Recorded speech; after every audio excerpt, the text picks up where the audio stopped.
خب چطور میشه که یه ویدئوی عروسی، اونم یه ویدئوی خصوصی، تبدیل میشه به یه بحران ملی تو ایران؟ این دقیقاً همون داستانیه که امروز میخوایم با هم بازش کنیم. یه داستان خیلی پیچیده.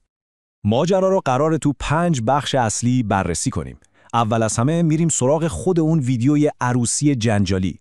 بعد میبینیم چرا خیلی‌ها حس کردن بهشون خیانت شده. بعد یه تئوری دیگر رو بررسی میکنیم که شاید همش یه بازی سیاسی بوده. از اونجا میرسیم به یه بحث مهمتر، حریم خصوصی در برابر پاسخگویی، و در آخر هم میبینیم پیامدهای واقعی این ماجرا چی بوده. داستان از یه اتفاق خیلی ساده و خصوصی شروع شد، یه عروسی. ولی وقتی فیلمش پخش شد، انگار یه بمب خبری ترکید. یه بحث خیلی داغی راه افتاد در مورد ریاکاری، نابرابری و اینکه اصلا نقش و مسئولیت یه مقام دولتی چیه. خب اول از همه بیایید ببینیم توی اون ویدیو دقیقاً چی بود، چی داشت که اینجوری کل کشور رو به هم ریخت.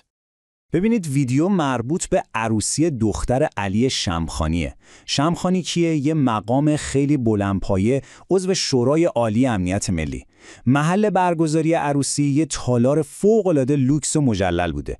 اما نکته کلیدی که جنجال رو شروع کرد، لحظه‌ای بود که عروس، یعنی دختر آقای شمخانی، بدون حجاب کنار پدرش وارد سالن میشه.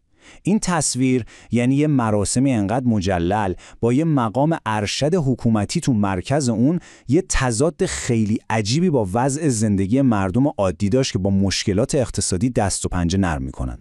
خب این ویدیو که پخش شد، اولین واکنش‌ها واقعاً طوفانی بود. یه حس خشم عمومی خیلی شدید شکل گرفت. مردم حس می‌کردن این دیگه اوج ریاکاریه.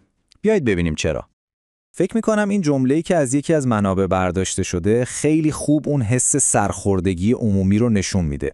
میگه یک ملت رو به خاک سیاه نشوندن تا عده‌ای زندگی مجلل داشته باشن. خیلی سنگینه نه؟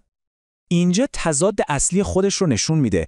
از یه طرف پیامی که به مردم داده میشه چیه؟ سختی‌ها رو تحمل کنید، مقاومت کنید، ایمانتون رو حفظ کنید. ولی از طرف دیگه واقعیت زندگی خود بعضی از این مسئولین و خانواده‌هاشون چیه؟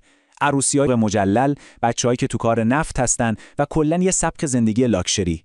این همون چیزیه که بهش میگن شکاف عمیق بین حرف و عمل. اما صبر کنید، یه تئوری دیگه هم وجود داره.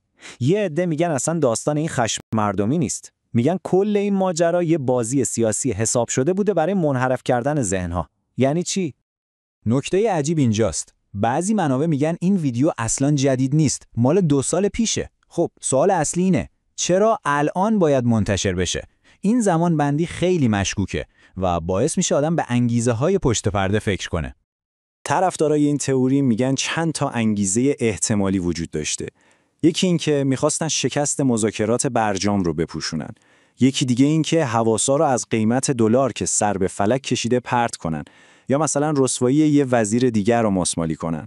حتی بعضیا میگن هدفشون این بوده که با حمله به ارزش‌هایی مثل حجاب عمدن جامعه رو ملتهب کنن. خلاصه یه جور تسویه حساب سیاسی. خب این ماجرا ما رو میرسونه به یه دوراهی خیلی اساسی و شاید بشه گفت فلسفی. بحث بین حریم خصوصی و پاسخگویی. یعنی یه مقام دولتی تا کجا میتونه بگه این زندگی خصوصی منه و به کسی ربطی نداره؟ 2 تا دیدگاه کاملا روبروی هم قرار دارن. یه طرف میگه پخش کردن این ویدیو یه کار غیر اخلاقیه، یه جور ترور شخصیت و تجاوز به حریم خصوصی یه خانواده است. طرف دیگه میگه نه آقا، شمخانی یه فرد عادی نیست، یه مقام ارشد مملکته و باید در مورد این تناقضای آشکار بین حرف و عملش پاسخگو باشه. مردم حق دارن بدونن. این سوالی که اینجا مطرح شده دقیقاً میزنه به هدف. چطور مسئولین دیگران رو به حفظ قواعد دینی دعوت میکنن در حالی که خودشون حتی در حضور خودشون هم قادر به انجام اون نیستن؟ این سوال دیگه فقط در مورد یه شخص نیست، بلکه مشروعیت کل سیستم رو هدف میگیره. وقتی اعتماد از بین بره، دیگه چی باقی میمونه؟ خیلی خوب، حالا بیایم از خود این عروسی و ویدیو یکم فاصله بگیریم و به تصویر بزرگتر نگاه کنیم. این جنجال در واقع چه پیامدهایی داشت و چه چیزی رو در مورد جامعه ایران امروز به ما نشون میده؟ این اتفاق چند تا چیز خیلی مهم رو پررنگ کرد. اول از همه اون شکاف عمیق بین طبقه حاکم و مردم عادی رو. دوم، نشون داد که جنگ قدرت و درگیری‌های داخلی بین جناح‌های سیاسی چقدر شدیده. سوم، این جدال همیشگی تو جامعه سر ارزش‌های اجتماعی و مذهبی رو دوباره به سطح آورد. چهارم، قدرت شبکه‌های اجتماعی رو به همه یادآوری کرد که چطور میتونن مسئولین رو وادار به پاسخگویی کنن و البته این خطر هم وجود داره که ما کار یه نفر رو به کل سیستم تعمیم بدیم. پس میبینید این فقط یه رسوایی ساده نبود، انگار یه پنجره بود که از توش میشد درگیری‌های عمیق‌تری رو تو جامعه دید. و در نهایت همه این ماجرا ما رو با این سوال اساسی تنها میذاره: وقتی چهره‌های عمومی و مسئولین مردم رو به ریاضت و سختی دعوت میکنن، هزینه زندگی لوکس و خصوصی خودشون چیه؟